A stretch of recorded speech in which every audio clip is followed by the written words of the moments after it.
Allora amore, questo è l'ultimo sito archeologico di questa vacanza cretese, credo.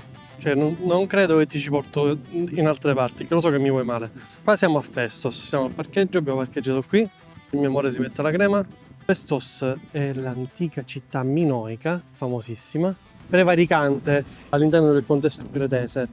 È più famosa per il fatto che i romani l'abbiano dovuta distruggere per affermarsi nel territorio cretese. Di fatto Gortina, che abbiamo appena visto, non avrebbe potuto governare senza soppiantare Festos.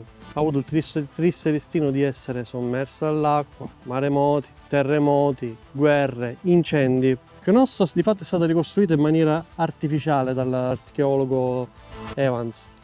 Mentre invece Festos no, Festos non ha avuto lo stesso destino ed è praticamente un'espressione naturale di quella che è stata l'antica città. Quindi quello che vedremo sono sicuro che è quello che era, quindi senza interpretazione di alcun archeologo, quindi ciò che effettivamente è rimasto. La storia di Festos inizia più o meno addirittura all'epoca del Neolitico, si pensa che ci siano stati degli insediamenti umani. Lo dimostrano i ritrovamenti nelle tombe, in età del bronzo, in età del ferro, quindi si sa che ci sono stati degli insediamenti umani.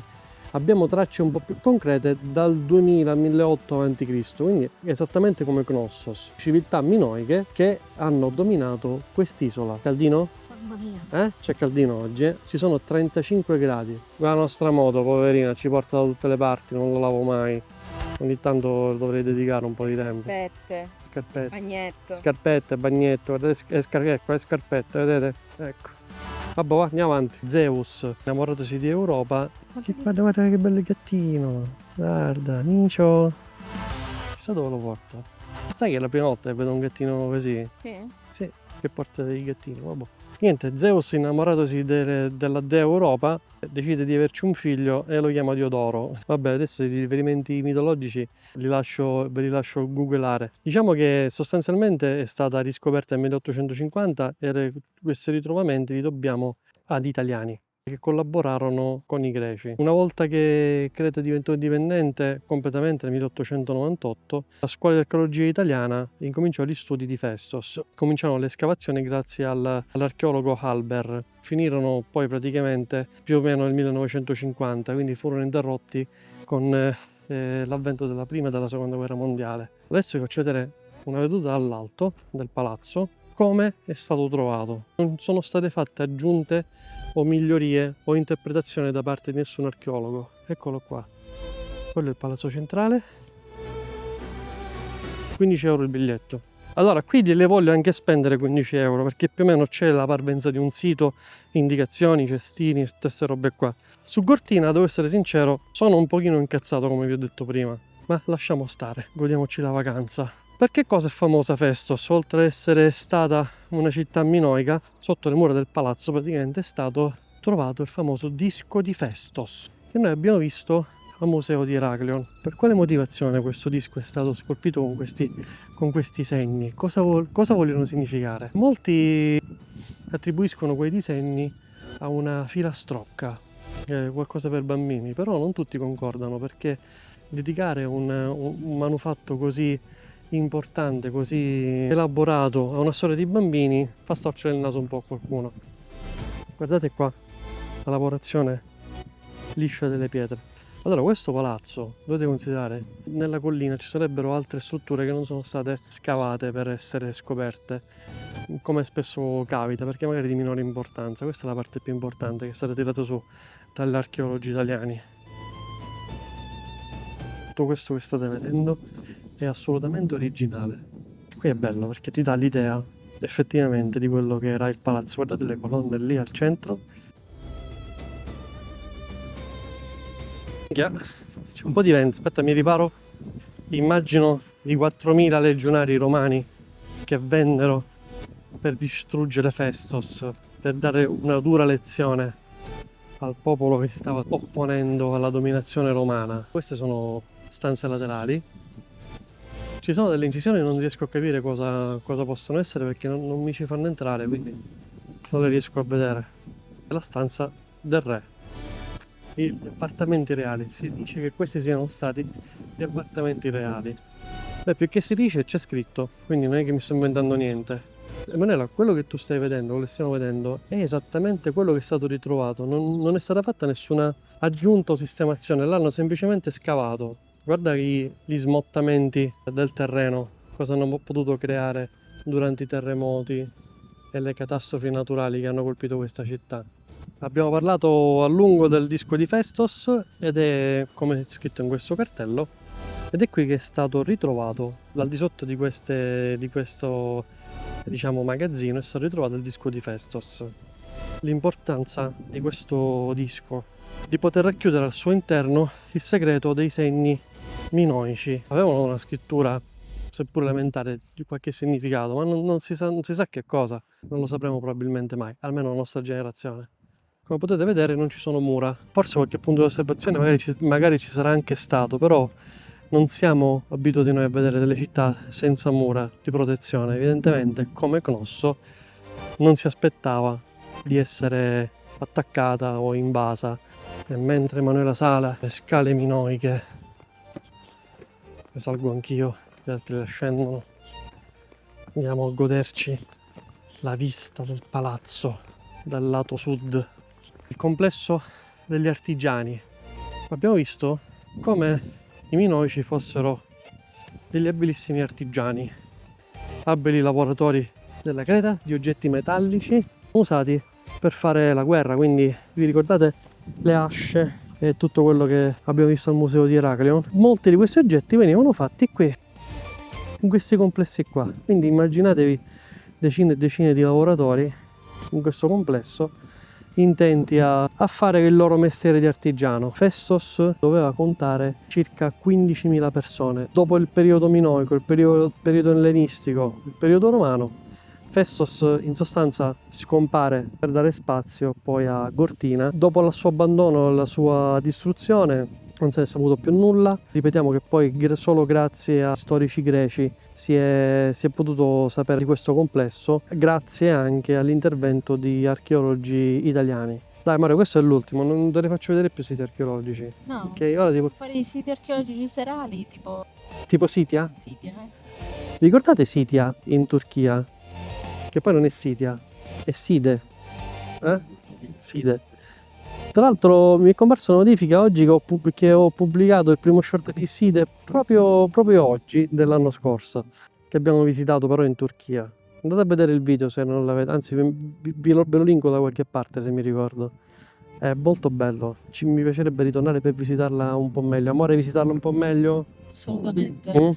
Ok, questo palazzo comprendeva 2 piani, che si vedono tra l'altro perché abbiamo il piano di sotto che abbiamo appena passato, poi abbiamo la Megaron del Re e poi abbiamo un piano di sopra, si vedono ancora le scale, dove praticamente si svolgevano alcune funzioni di tipo religioso, ovvero il re si affacciava, andava al piano di sopra e faceva magari qualche discorso, qualche forma di incitamento. Adesso invece scopriremo che cos'è questo grandissimo piazzale.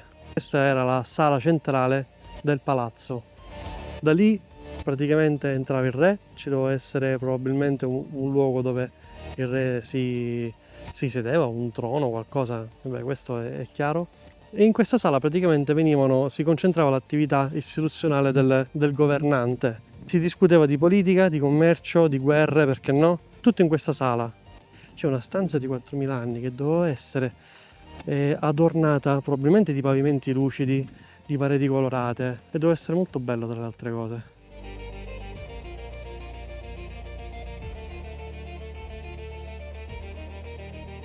Altre stanze laterali accanto alla corte centrale. Colpisce il fatto che non ci sia neanche un'incisione, sicuramente si saranno perse nel tempo.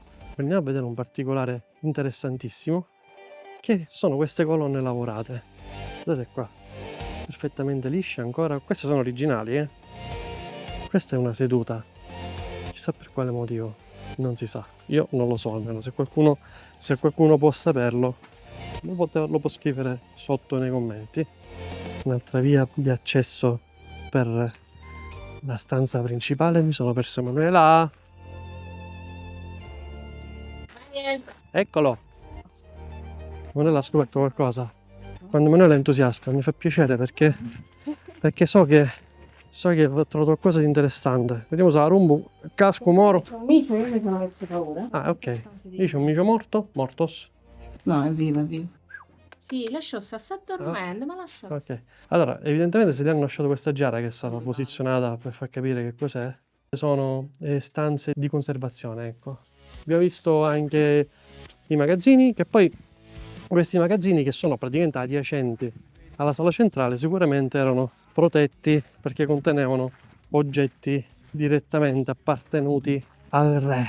Comunque c'è da dire una cosa, nonostante i tremendi terremoti che sono stati attribuiti alla zona, comunque i muri erano belli solidi. Guardate qua, queste sono scalinate di entrata del palazzo, impressionante perché si sale di qua, si saliva di qua, si arrivava sulle scale e poi si entrava al palazzo da quell'entrata lì, mentre a destra c'era la sala, poi la piazza principale, quella che abbiamo visto poco fa.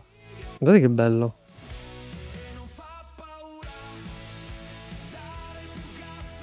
Mi fa notare Monella che quella è la strada antica, quella lì, vedete? Ora ve la faccio vedere meglio. Altri magazzini, probabilmente chissà se qua contenevano acqua, chi può dirlo? Sembrerebbe di sì perché ci sono dei buchi sotto, una vasca di decantazione, chi lo sa, probabile, magari sfruttando la pendenza.